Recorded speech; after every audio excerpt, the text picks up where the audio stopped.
Bismillahirrahmanirrahim. Assalamualaikum warahmatullahi wabarakatuh.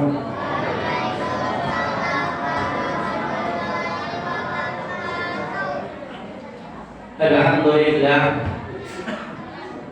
Alhamdulillahilladzi arsala rasulahu bil huda wa dinil haqq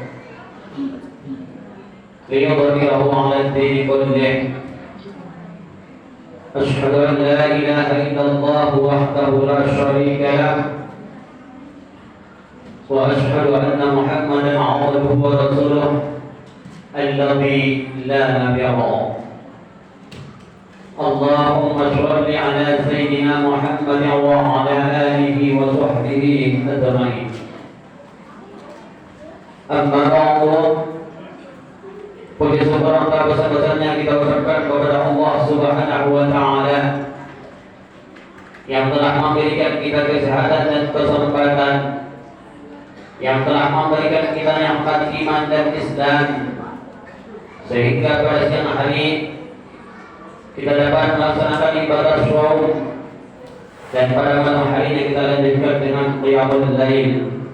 Mudah-mudahan segala aktivitas amal kuliah kita pada hari ini dapat diterima di sisi Allah Subhanahu wa Ta'ala. Amin amin ya rabbal alamin. Salawat dan salam tak besar-besarnya kita ucapkan ke rahmatan alam, yaitu Nabi besar Muhammad sallallahu alaihi wasallam. Allahumma shalli ala sayyidina Muhammad wa ala alihi sayyidina Muhammad. Mudah-mudahan kita termasuk sebagai pengikutnya yang selalu istiqomah membaca sholawat kepada beliau, dan termasuk sebagai pengikutnya yang akan mendapatkan syafaatnya di yaumil qiyamah nanti. Amin amin ya rabbal alamin. Hadirin jamaah sholat isya dan tarawih rahimahumullah yang berbahagia. Alhamdulillah, kita sekarang sudah masuk hampir setengah daripada bulan Ramadan, yang mana pada malam hari ini adalah malam ke-14 dari Ramadan. Namun pada saat ini kami mengambil satu hadis,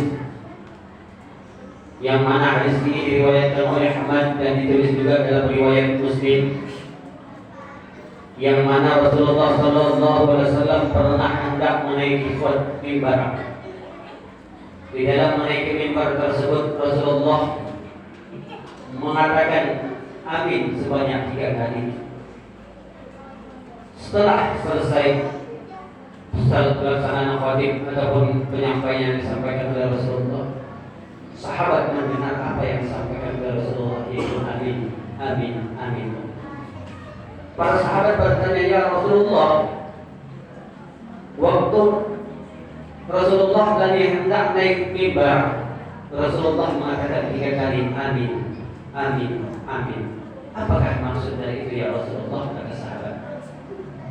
Rasulullah sallallahu alaihi wasallam menjawab, wahai sahabatku, ketika saya tadi hendak naik mimbar, malaikat Jibril datang dan berdoa. Sungguh celakalah apabila namamu disebut mereka tidak membaca selawat kepada beliau, kepadamu. Maka Rasulullah mengaminkan. Yang pertama yang diaminkan Rasulullah adalah ketika nama Nabi kita, Nabi besar Muhammad sallallahu alaihi wasallam diucapkan, kita enggan untuk membaca selawat kepada beliau. Maka Rasulullah mengaminkan dan berdoa malaikat Jibril, sungguh celakalah orang yang apabila disebut nama Muhammad mereka enggan untuk membaca selawat kepadamu. Terus amin yang kedua, perkenankan ya Allah, kata Rasulullah. Malaikat Jibril berdoa kepada Allah, sungguh celakalah orang yang apabila mereka diberikan nikmat yang panjang, nikmat umur yang panjang, dan dipertemukan dengan bulan suci Ramadan, tetapi Ramadan berlalu begitu saja, tetapi mereka tidak mendapatkan ampunan dari Allah Subhanahu wa Ta'ala. Sekarang kita berada di bulan yang agung, berada di bulan yang mulia, berada di bulan Ramadan. Apakah kita termasuk orang-orang yang mendapatkan ampunan dari Allah? Apakah kita termasuk orang-orang yang tidak mendapatkan ampunan dari Allah? Pada bulan ini kita harus introspeksi bersama. Jangan sampai Ramadan berlalu begitu saja tetapi kita tidak mendapatkan ampunan dari Allah. Karena orang yang diberikan nikmat umur yang panjang kata Rasulullah bertemu dengan Ramadan tetapi dosa-dosanya tidak diampuni Allah, maka orang-orang seperti ini adalah orang yang celaka di hadapan Allah Subhanahu wa taala dan dihadirkan oleh Nabi Muhammad sallallahu alaihi wasallam. Apa sih faktornya? Apakah prinsip penyebabnya kita bertemu dengan bulan yang mulia tetapi kita tidak mendapatkan ampunan dari Allah? Faktor yang pertama, banyak di antara manusia mereka dipertemukan dengan bulan yang agung, dipertemukan dengan bulan yang suci, dipertemukan dengan bulan yang mulia. Mereka melaksanakan ibadah saum pada siang harinya dan mereka melaksanakan ibadah sunnah lainnya pada malam harinya, tetapi mereka lalai melaksanakan kewajiban mereka sholat 5 waktu. Ini adalah pertama menyebabkan kita tidak mendapatkan ampunan dari Allah. Banyak di antara manusia mereka melaksanakan ibadah puasa, melaksanakan ibadah-ibadah lainnya, tetapi mereka masih lalai melaksanakan kewajiban mereka, yaitu sholat 5 waktu. Kenapa?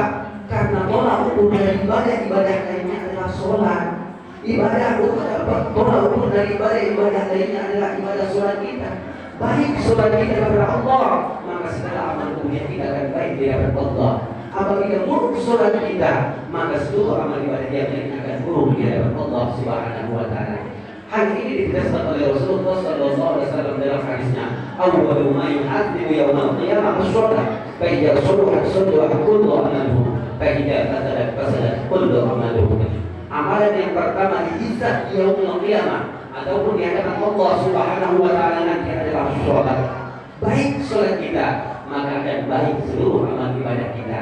Jika buruk salat kita, jelek amal ibadah salat kita, maka buruk dan jeleknya amal ibadah lainnya, maka tidak berguna, tidak berarti ibadah salat kita tanpa kita dasari, tanpa kita berangi untuk melaksanakan ibadah salat 5 waktu sehari semalam. Jika kita ingin diterima dan diampuni dosa-dosa kita jangan hanya berpuasa, tetapi ingat kita melaksanakan puasa dan kita harus melaksanakan ibadah sholat 5 waktu kepada Allah Subhanahu wa taala. Insyaallah dengan sholat yang kita lakukan kepada Allah, dengan sholat 5 waktu yang kita lakukan mengharap ridha Allah, maka kita dipertemukan di bulan Ramadan dan melaksanakan ibadah di bulan Ramadan. Insyaallah kita termasuk hamba-hamba Allah yang akan mendapatkan ampunan dari Allah Subhanahu wa taala. Hadirin jamaah sholat tarawih rahimahullah yang berbahagia, faktor kedua yang menyebabkan manusia berjumpa dengan bulan Ramadan tetapi mereka tidak mendapatkan ampunan dari Allah Subhanahu wa taala. Dosa-dosa mereka tidak diampuni oleh Allah, padahal mereka dipertemukan dengan bulan maghfirah, yaitu bulan penuh ampunan. Yang itu mereka dipertemukan dengan bulan Ramadan tetapi mereka masih melakukan perbuatan yang tidak diridhoi Allah Subhanahu wa taala. Salah satunya adalah mereka berpuasa, mereka melaksanakan ibadah saum, tetapi mereka masih melakukan perbuatan dusta ataupun berbohong kepada Allah dan kepada manusia. Kadang-kadang kita sebagai hamba Allah lupa ataupun tidak sadar kita telah melaksanakan ibadah, melaksanakan hal-hal yang tidak diridhoi Allah, termasuk perbuatan dusta ataupun bohong kepada Allah dan kepada manusia. Salah satu contohnya di dalam menggunakan alat telekomunikasi, tanpa kita sadari kita sudah berbohong kepada Allah dan berbohong kepada manusia. Sebagai contoh, di saat kita ditanya oleh saudara kita, di saat kita ditanya oleh sahabat kita, lagi di mana posisi sekarang? UTB, padahal baru bangun tidur. Tanpa kita sadari, di situ kita sudah berbohong kepada Allah dan berbohong kepada manusia. Itu adalah salah satu contoh yang sering kita lakukan, contoh yang sering kita perbuat. Maka bijaklah dalam mempergunakan alat komunikasi supaya kita tidak termasuk orang-orang yang berbohong kepada Allah dan berbohong kepada manusia, hamba-hamba Allah yang lainnya. Hadirin jamaah sholat tarawih rahimahullah yang berbahagia, penyebab ketiga manusia berjumpa dengan bulan Ramadan tetapi mereka tidak mendapatkan ampunan dari Allah adalah mereka enggan untuk meninggalkan perbuatan yang tidak dari Allah selama di bulan Ramadan, yaitu mereka berpuasa, mereka melaksanakan ibadah saum di siang hari, tetapi mereka tidak dapat mengendalikan hawa nafsunya. Salah satunya memandang hawa nafsu dengan memandang lawan jenis dengan penuh hawa nafsu. Hal ini membuat pahala puasa kita gugur di hadapan Allah Subhanahu wa taala. Padahal Ramadan adalah bulan tarbiyah, bulan pendidikan, mendidik kita, mendidik manusia supaya dapat mengangkat hawa nafsunya. Karena musuh yang paling berat, musuh yang paling nyata dalam diri kita adalah melawan hawa nafsu yang ada pada diri manusia itu sendiri. Hadirin jamaah salat tarawih rahimahullah yang berbahagia.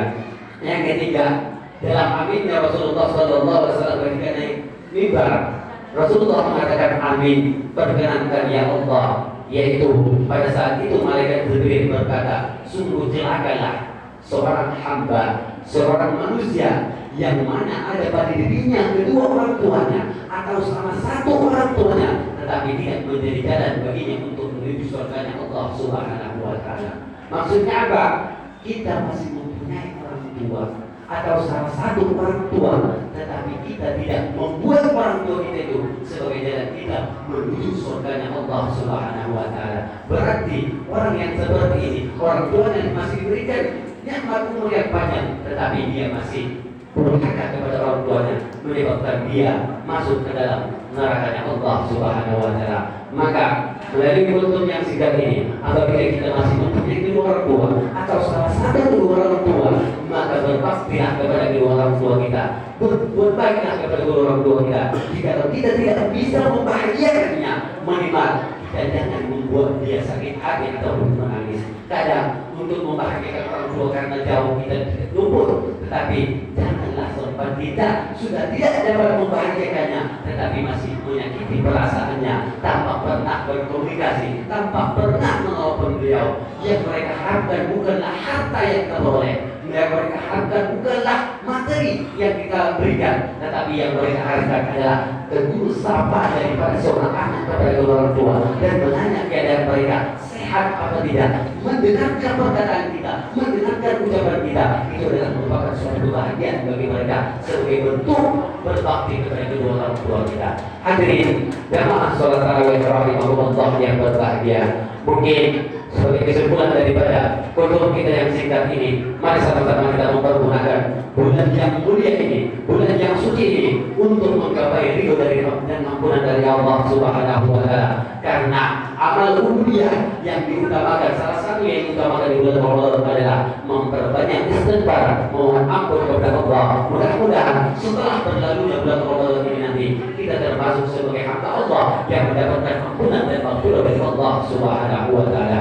Mungkin sampai di sini yang dapat kami sampaikan. Yang benar datang dari Allah Subhanahu wa taala, yang salah itu datangnya dari pribadi saya. Kepada Allah saya mohon ampun, kepada kaum muslimin dan muslimat saya mohon maaf. Wabillahi taufiq wal hidayah. Wassalamualaikum warahmatullahi wabarakatuh.